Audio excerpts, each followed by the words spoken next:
c'est Caro de notre vie hors de chaos. Et puis en fait, je viens vous faire ici 2 recettes express. J'ai déjà entamé mon travail. Donc ici, j'ai un restant de poulet farci. C'était des poitrines de poulet farci avec du fromage quelconque, des asperges. Il m'en restait 2 poitrines. J'ai seulement tranché la poitrine. Ensuite, j'ai mis un oignon entier tranché. Puis une poignée de pois mange-tout lavé que j'ai depuis 2 semaines et qui est encore bon. Puis j'ai mon poignet en pâté. Donc là, demain, j'ai commencé à travailler. Et donc je vais vous montrer vite ce que je fais ce soir parce qu'il est 10h15 déjà. Mais je suis pas nécessairement prête à me coucher. Donc là-dedans, j'ai mis simplement, comme je vous disais, oignon, poulet. Ça pourrait être du poulet cru. Je vous le dis, on va faire le même job. Ni vu ni connu. Dans mon cas, à moi, il est pas cru, il est cuit. Puis dans le fond, je vais rajouter à ça une rasade d'huile d'avocat ou d'huile de ce que vous voulez. Idéalement, on veut une bonne huile. Ici, j'ai de l'huile d'avocat, ça résiste bien à la chaleur. Mais l'huile d'olive, vu que c'est au micro-ondes que ça s'en va, c'est pas trop pire. Donc, j'ai déjà à l'intérieur un demi-citron. Je vais mettre à l'instant le restant de mon citron. Comme vous voyez, j'ai coupé mon citron non pas en moitié, mais en quart. Parce que sinon, ça ne fit pas. C'est un peu fat, un citron. Fait que, juste ça. Et voilà, on met le jus de citron là-dedans. Il en reste un peu ici, on peut le vider. Les pépins restent à l'intérieur. L'autre partie du citron ici. Comme ça même. Je peux me débarrasser de ça. J'ai mis aussi le zeste de mon citron. C'est un peu... c'est une recette de poulet et penne à la toscane revampée à la Caro. Donc ça ici, je vais mettre un peu de vinaigre balsamique. Automatiquement, on n'est plus en Toscane. On est dans la région de Modène avec du vinaigre balsamique. Mais c'est du vinaigre balsamique cheap. Fait que on s'entend que on révolutionne pas Londres. Donc c'est assez bon le vinaigre balsamique. Fait qu'on se gêne pas trop. À ça, je vais rajouter des tomates séchées. Vous pourriez acheter les tomates séchées entières. Ou vous pourriez sécher vos tomates vous-même. Ou les acheter en pot et les... Moi, dans mon cas ici, c'est des tomates séchées achetées chez Bookworm. Qui sont déjà hachées en petits morceaux. On voit pas très bien. Ici, les tomates séchées. Donc, je vais enlever mon truc pour pouvoir vous montrer.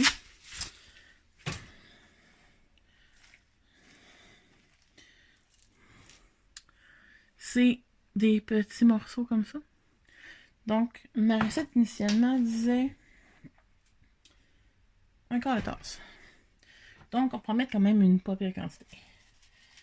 Un quart de tasse. C'est ça, un quart de tasse. Je suis pas une méga fan de tomates séchées, donc pour moi, ça va faire la job.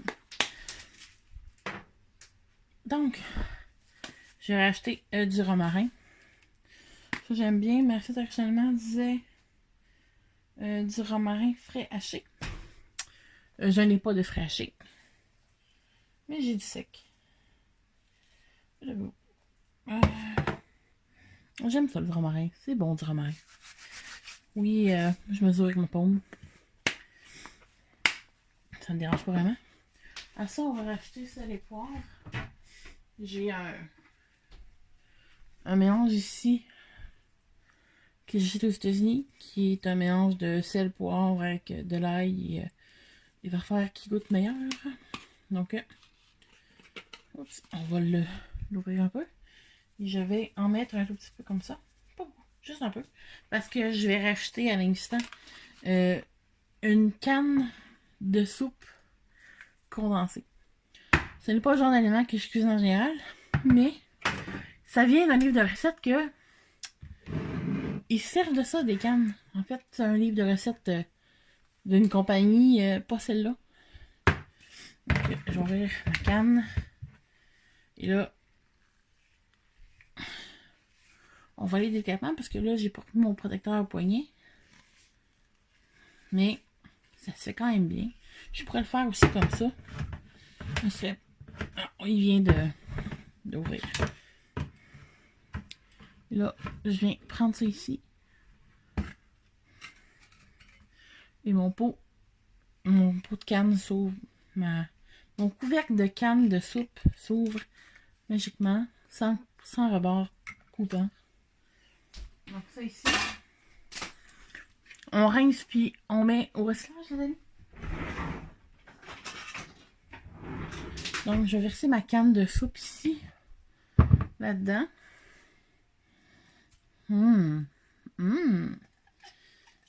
Ça fait du beau bruit.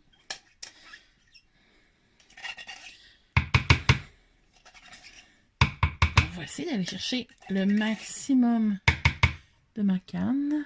Encore un peu.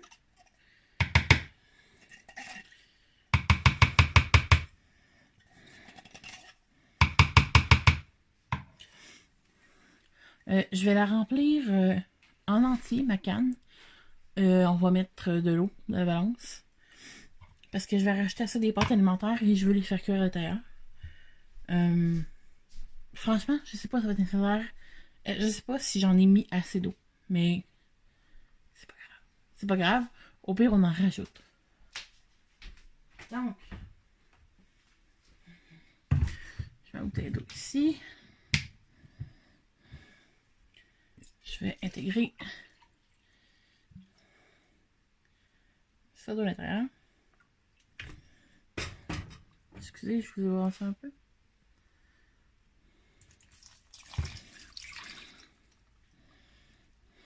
Et là, je vais faire un petit coup de mélangeage. On va voir, ça se peut que je rajoute de l'eau tout de suite. Si je vois qu'il n'y en a peut-être pas assez pour faire cuire mes pâtes, on va mélanger le tout. Je pense que je vais rajouter un peu d'eau.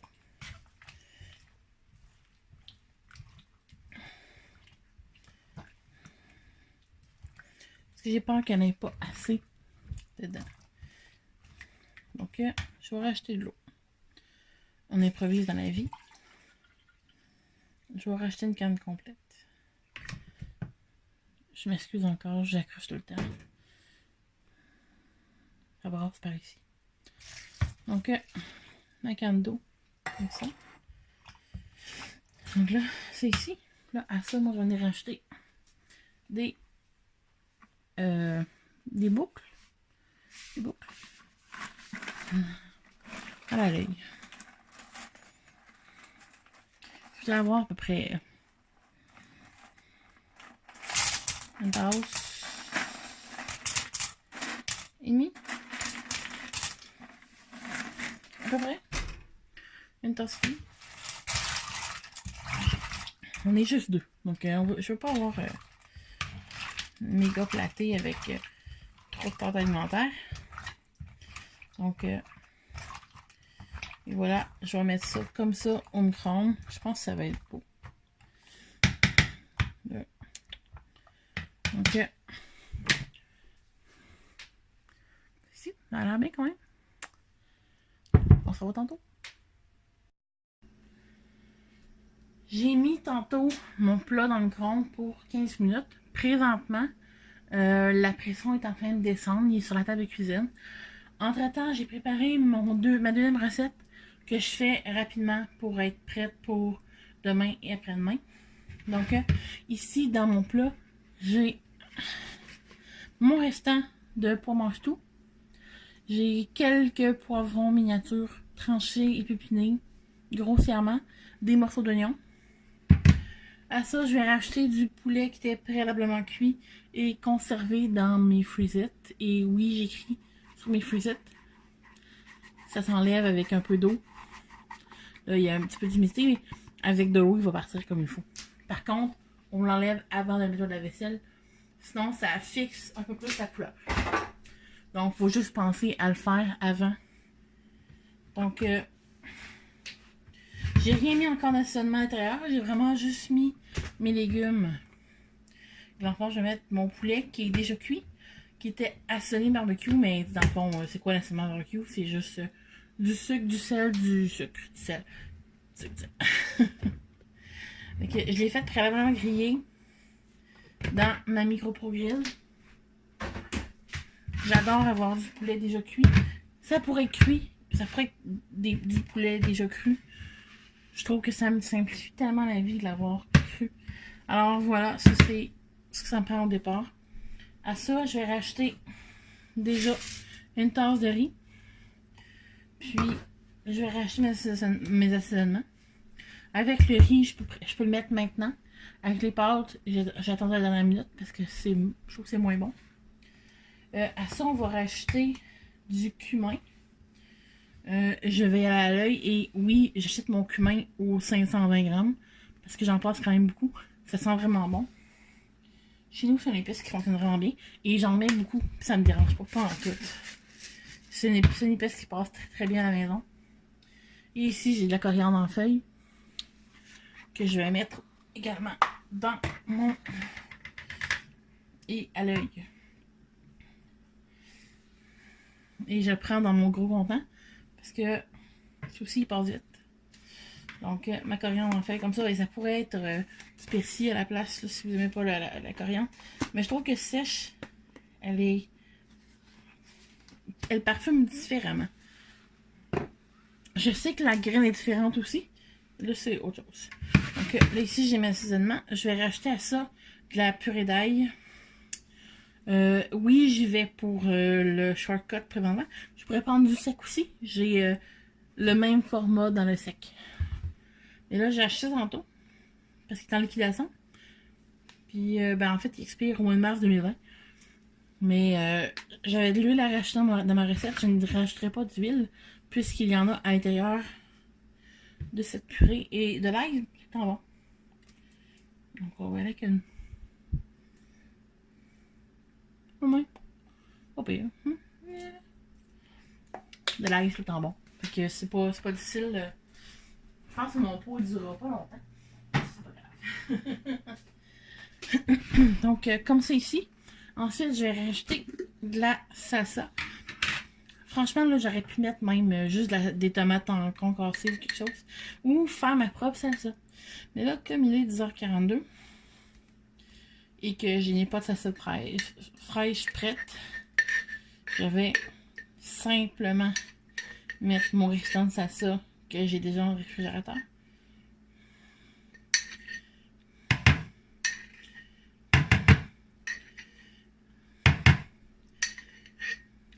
En passant, la salsa Tupperware est délicieuse et elle fait très très bien la job à ce moment-ci.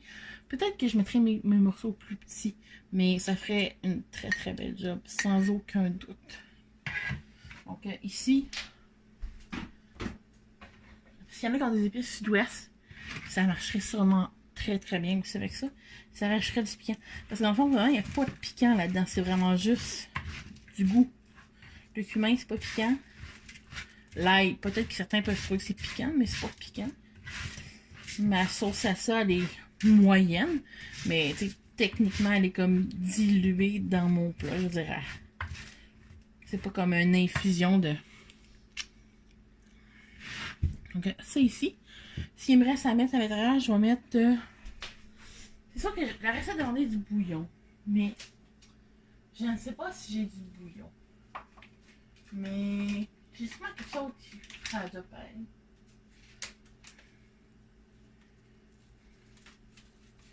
J'ai un assaisonnement ouvert ici. Vous avez du bouillon, mettez du bouillon. Moi, je vais mettre ça ici. Qui est un assaisonnement pour mettre sur les patates. Mais ça sent bon. Puis moi, je me développe pas. Je veux juste pas perdre ce que j'ai dans mon armoire. Donc, ça, c'est ce que je vais mettre à l'intérieur. Qui va venir assaisonner. Parfumer, saler, donner du goût. Ensuite, à ça, je vais racheter de l'eau. Pour faire cuire mon riz. J'ai déjà probablement presque une tasse de liquide à cause de mes légumes et de ma salsa. Alors, je vais racheter uniquement une tasse d'eau. Il ne reste pas ça en tête parce que j'ai plus dedans. On va prendre ici.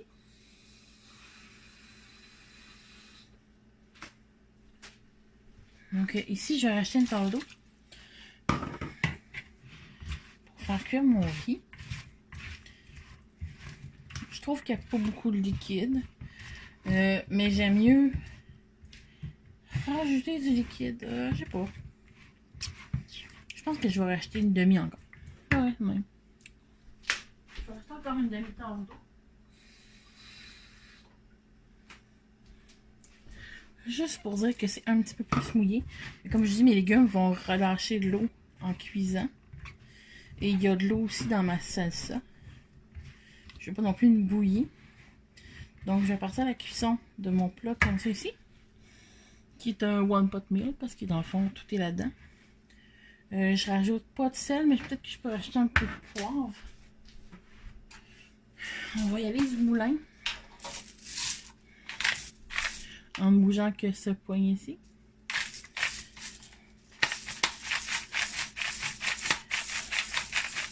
C'est du poivre aussi quand bon. Donc je vais mettre le couvercle là-dessus et je vais mettre ça au micro-ondes pour, je dirais, 15 minutes. Puis on vérifie la cuisson. D'après moi, ça ne sera pas cuit encore. Mais on pourra évaluer à ce moment-là si j'ai besoin de rajouter du liquide ou pas dans mon riz mexicain, espagnol, ce que vous voulez. Donc je vais mettre ça au micro-ondes pour 15 minutes. Puis je vais pouvoir vous montrer aussi mon autre plat, c'est la pression descendue. Donc ici, je viens ouvrir mon contenant avec vous. Je ne l'ai pas vu encore. On regarde ça va de quoi. C'est peut-être trop mis d'eau. Je sais pas, on va le voir.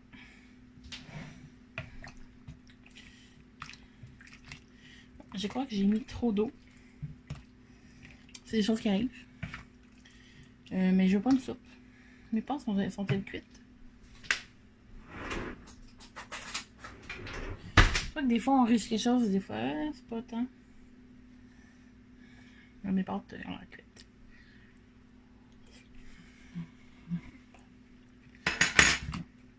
Ça goûte super bon. C'est quoi la solution? Pour avoir un plat qui n'est pas sous cette forme liquide. On va y rajouter tantôt. Quand l'autre plat va sortir, un peu de cornstarch ou de la fécule de maïs, c'est ça. Puis on va la retourner au four micro-ondes pour quelques minutes. Le temps de faire épaissir la chose. Mais ça goûte vraiment bon. Mon poulet il est enrobé de bacon, donc ça fait vraiment une belle job. Là, tu montres un peu le...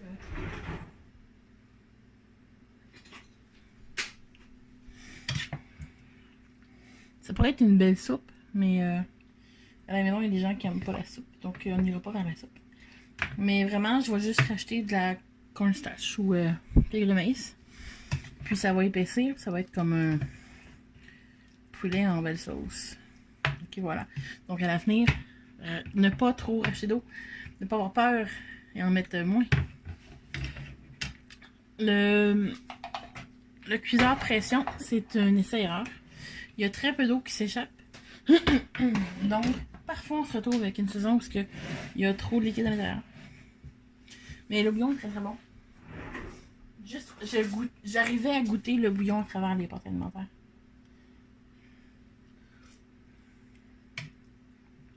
On goûte bien le citron. Oh oui, ça va être délicieux.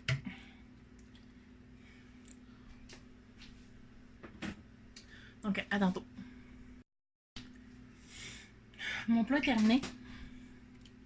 Je l'ai épaissé avec de la feuille de maïs.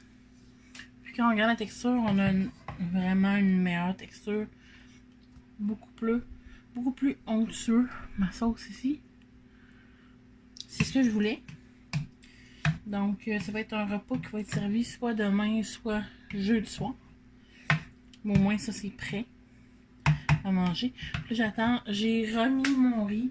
J'ai rajouté 3/4 de tasse d'eau à peu près à l'intérieur. Il reste un peu de riz croquant. Mais à peine. Puis c'était sec. Donc, j'ai racheté de l'eau et je l'ai remis au four. Ça sent vraiment très bon. Donc, on verra par la suite. Voilà mon riz. Après sa cuisson. La cuisson est complète. Ça goûte très bon. L'assaisonnement, c'est une question de goût. Je le trouve... dans le fond, j'ai su la recette. Donc, on dirait, achetait pas de sel, ils mettaient du bouillon. Mais ils mettaient du bouillon, genre, comme du bouillon en carton. Comme déjà fait. Personnellement, je trouve qu'il manque d'assaisonnement. Ça goûte parfumé, mais il manque de sel et de poivre. Mais au moment de servir, j'ai un espèce de mélange d'épices mexicaines qui s'appelle le tajin, qui est de la lime, du piment et du sel. Donc, vraiment qu'au moment de servir, je vais en parsemer le dessus de l'assiette. Donc, voilà, tout est cuit, tout est beau. Le poulet se défait encore plus. Donc, c'est quand même assez génial.